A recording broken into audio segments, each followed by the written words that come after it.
Welcome to Burning Topic. Bomb దాడులతో Gaza మళ్లీ దద్దరిల్లుతుంది. కొద్ది రోజులు ప్రశాంతంగా ఉన్న గాజా వీధుల్లో మళ్లీ భయానక దృశ్యాలు కనిపిస్తున్నాయి. శాంతించింది అనుకున్న ఇజ్రాయెల్ మళ్లీ బాంబుల వర్షం కురిపిస్తుంది. ఒక్కసారిగా ఇజ్రాయెల్ మళ్లీ విరుచుకుపడటానికి హమాస్ చేసిన పనే కారణమని అమెరికా అంటుంది. అటు హమాస్కు ట్రంప్ వార్నింగ్ ఇచ్చారు. దాన్ని వారు పట్టించుకోకపోవడం వల్లే ఈ పరిస్థితి వచ్చిందంటున్నారు. ఇంతకీ ట్రంప్ ఏం వార్నింగ్ ఇచ్చారు? దీనికి హమాస్ ఎందుకు అంగీకరించలేదు? Let's watch. ఇజ్రాయెల్ హమాస్ల మధ్య మళ్లీ ఉద్రిక్తతలు. గాజాపై ఇజ్రాయెల్ బాంబుల వర్షం. వందల సంఖ్యలో మరణాలు. చర్చలకు సిద్ధమవుతున్న వేళ వైమానిక దాడులతో ఆందోళన. కాల్పుల విరమణ ఒప్పందం కొనసాగింపుపై చర్చలకు సిద్ధమవుతున్న సమయంలో గాజాపై ఇజ్రాయెల్ వైమానిక దాడులతో విరుచుకుపడింది. సోమవారం రాత్రి నుంచి పలు ప్రాంతాల్లో జరిపిన దాడుల్లో మృతుల సంఖ్య అంతకంతకు పెరుగుతుంది.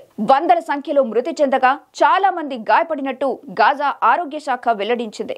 ఖాన్ యూనిస్, రఫా, ఉత్తర గాజా, గాజా సిటీ ప్రాంతాల్లో ఈ వైమానిక దాడులు జరిగాయి. మృతుల్లో అత్యధికంగా మహిళలు, చిన్నారులే ఉన్నట్టు ఆరోగ్య శాఖ వెల్లడించింది. శిథిలాల కింద అనేక మంది చిక్కుకుపోయినట్టు తెలిపింది.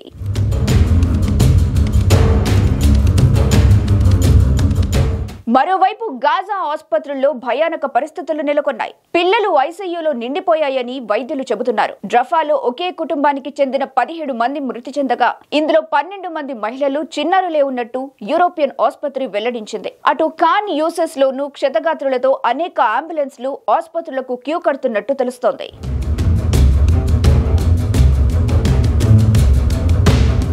గాజాలో ఇజ్రాయెల్ చేసిన దాడుల్లో ఇప్పటి వరకు 48,000 మంది పాలస్తీనియన్లు ప్రాణాలు కోల్పోయారు.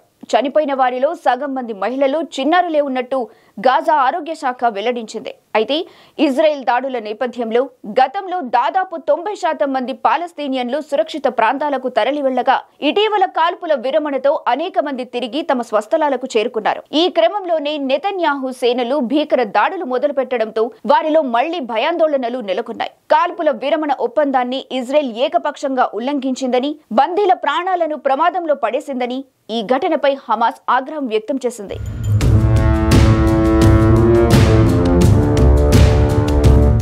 అయితే ఈ భీకర దాడులకు ముందు నెతన్యాహు ప్రభుత్వం అమెరికా ప్రభుత్వాన్ని సంప్రదించింది. ఈ విషయాన్ని తాజాగా యుఎస్ అధ్యక్ష భవనం వైట్ హౌస్ వెల్లడించింది. దాడుల గురించి ట్రంప్ యంత్రాంగాన్ని, వైట్ హౌస్ ను ఇజ్రాయెల్ సంప్రదించిందని అమెరికా తెలిపింది. ఇజ్రాయెల్ తో పాటు అమెరికాను భయభ్రాంతులకు గురి చేయాలని చూసే హమాస్, హుతీలు, ఇరాన్ మూల్యం చెల్లించుకోక తప్పదని తెలిపింది. ఇప్పటికీ ఇదే విషయాన్ని ట్రంప్ స్పష్టం చేశారని వైట్ హౌస్ వెల్లడించింది.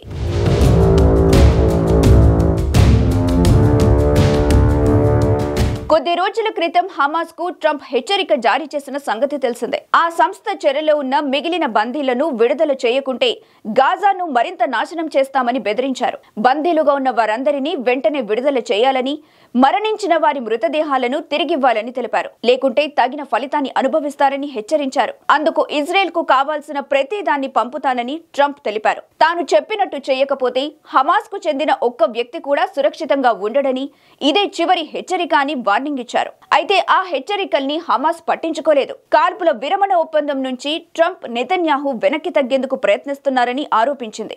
2వ దశపై చర్చలు జరపాలని డిమాండ్ చేసింది. తాము విడుదల చేస్తున్న బందీలకు బదులుగా ఎక్కువ సంఖ్యలో పాలస్తీనా ఖైదీలను విడుదల చేయాలంది. ఈ నేపథ్యంలో తాజా దాడులు జరిగాయి.